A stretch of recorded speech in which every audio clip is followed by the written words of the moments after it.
নমস্কাৰ। যোৱাকালি মই ইনষ্টাগ্ৰামত এনেই পোষ্ট কিছুমান চাই থাকোঁতে এটা পেজ এটাত পালোঁ যে ভাৰত চৰকাৰে 125 টকাৰ এটা মুদ্ৰা উলিয়াইছে যাতে তেলৰ যিটো দাম বাঢ়িছে সেইখিনি তেলৰ দাম 1 লিটাৰ তেল কিনোতে যাতে মানুহৰ সুবিধা হয় সেই এটা মুদ্ৰাৰে যাতে কাম চলে তাৰ কাৰণে 125 টকাৰ এটা মুদ্ৰা উলিয়াইছে।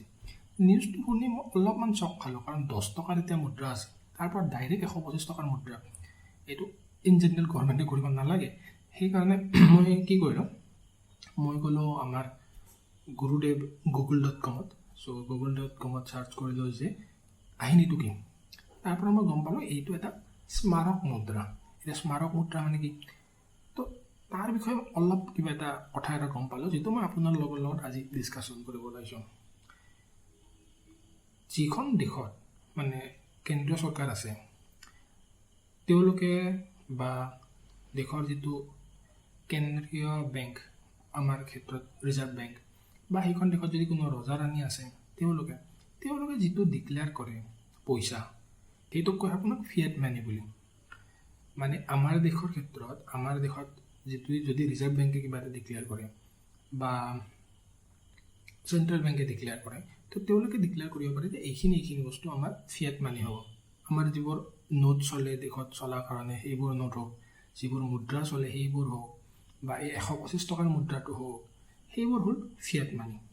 কিন্তু আপুনি মনত আছে চাগে, সৰুতে কিছুমান চকলেট খালে এই কিছুমান ডুপ্লিকেট নোট পোৱা গৈছিলে, অমিতাভ বচ্চনৰ ফটো থকা, শ্বাহৰুখ খানৰ ফটো থকা। সেইবোৰ ফিয়েট মানি নহয়, সেইবোৰ গভৰ্ণমেণ্টে উলিওৱা নাই, চ' সেইবোৰ ফিয়েট মানি নহয়। কিন্তু যিবিলাক গভৰ্ণমেণ্টে উলিয়াইছে সেইবোৰ ফিয়েট মানি। তাৰে এটা পাৰ্ট হ'ল লিগেল টেণ্ডাৰ। লিগেল টেণ্ডাৰ মানে কি, সেইবোৰ গভৰ্ণমেণ্টে ডিক্লেয়াৰ কৰে যে এইবোৰ যিবোৰ ফিয়াট মানি, সেইবোৰ আপুনি যদি দোকানত গৈ পে'মেণ্ট কিবা এটা বস্তু কিনিলে আৰু আপুনি সেই ফিয়াট মানিটো দিলে, দোকানখনে সেইটো পইচা ৰাখিব লাগিব। সেইখিনি যিখিনি পইচা তাক কয় লিগেল টেণ্ডাৰ। চ' লিগেল টেণ্ডাৰটো ফিয়াট মানিৰ এটা পাৰ্ট। মই আপোনাক এটা উদাহৰণ দিওঁ। এতিয়া 2000 নোটখন, 2000 নোটখন এখন লিগেল টেণ্ডাৰ, কাৰণ গভৰ্ণমেণ্টে কৈছে এইটো লিগেলি সকলো মানুহে মানিব লাগিব। কিন্তু 1000 টকা যিখন নোট, সেইখন নোট ডিমনিটাইজেশ্যনৰ আগলৈকে লিগেল টেণ্ডাৰ আছিলে, গভৰ্ণমেণ্টে মানিছিলে যে এইখন লিগেল টেণ্ডাৰ। কিন্তু ডিমনিটাইজেশ্যনৰ পিছত সেইখন লিগেল টেণ্ডাৰ নহয়, কাৰণ সেইখন আপুনি দোকানত দিলে দোকানে মানি ল'ব নিবিচাৰিব পাৰে, দোকানে ক'ব পাৰে এইখন মই নামানো। সেইকাৰণে সেইখন লিগেল টেণ্ডাৰ নহয়। সেইখন ডিমনিটাইজেশ্যন আগত আছিলে, এতিয়া সেইখন অনলি ফিয়েট মানি, সেইখন লিগেল টেণ্ডাৰ নহয়। এতিয়া ঠিক তেনেকৈ সেই ফিয়েট মানি আৰু এটা পাৰ্ট হ'ল এই স্মাৰক মুদ্ৰা। স্মাৰক মুদ্ৰাবোৰ বহুত কম বনায়, মানে 1000টা বনালে বা 500টা বনালে বা 200টা বনালে, আৰু সেইবোৰ কিছুমান মানুহৰ স্মৰণত বনোৱা হয় বা কিবা এটা বিশেষ ইভেণ্ট এটা হৈছিলে তাৰে স্মৰণত বনোৱা হয়। চ' বহুত কম বনোৱা হয়, আৰু সেইবোৰ লিগেল টেণ্ডাৰ নহয়। সেই 125 টকাৰ মুদ্ৰাটো আপুনি গৈ পেট্ৰল পাম্পত দি 125 টকাৰ তেল ভৰাব নোৱাৰে, ঠিক আছে। চ' সেইটো গভৰ্ণমেণ্টে স্বীকৃতি দিয়া নাই ইয়াক লিগেল টেণ্ডাৰ বুলি। তো সেই যিটো মুদ্ৰা, সেই যিটো 125 টকাৰ মুদ্ৰাটো ওলাইছে, সেইটো আপোনাৰ এটা স্মাৰক মুদ্ৰাই, সেইটো আপোনাৰ লিগেল টেণ্ডাৰ নহয়গৈ।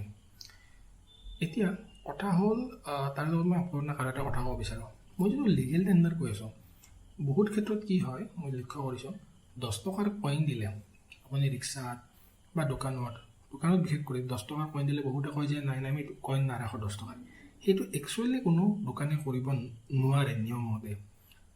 সেই দোকানীজনে বাধ্য যে আপুনি যদি 10 টকাৰ কইন এটা দিয়ে তেওঁ ল'ব বাধ্য, কাৰণ সেইটো গভৰ্ণমেণ্টে ডিক্লেয়াৰ কৰিছে লিগেল বুলি। ইয়াত দোকানীজনে নিজৰ ইচ্ছামতে মই নলওঁ তেনেকুৱা কৰিব নোৱাৰে, ঠিক আছে। চ' 125 টকাৰ মুদ্ৰাটো আপুনি মনত ৰাখিব, এটা স্মাৰক মুদ্ৰা। গভৰ্ণমেণ্টে এনেকুৱা একো মুদ্ৰা ওলোৱা নাই পেট্ৰলৰ দাম বঢ়াৰ কাৰণে। সেইটো গভৰ্ণমেণ্টে ওলাইছে অকল যে ইস্কন মন্দিৰৰ যি প্ৰতিষ্ঠাপক আছিল তেওঁৰ স্মৰণত এইটো মুদ্ৰা উলিওৱা হৈছে। চ' এইখিনি আজি ভিডিঅ'টোৰ মেইন কথা। ভিডিঅ'টো আপোনাৰ লগত কেনে লাগিলে আমাক জনাব, আৰু ভাল লাগিলে লাইক কৰিব, ছাবস্ক্ৰাইব কৰিবলৈ নাপাহৰিব। ধন্যবাদ।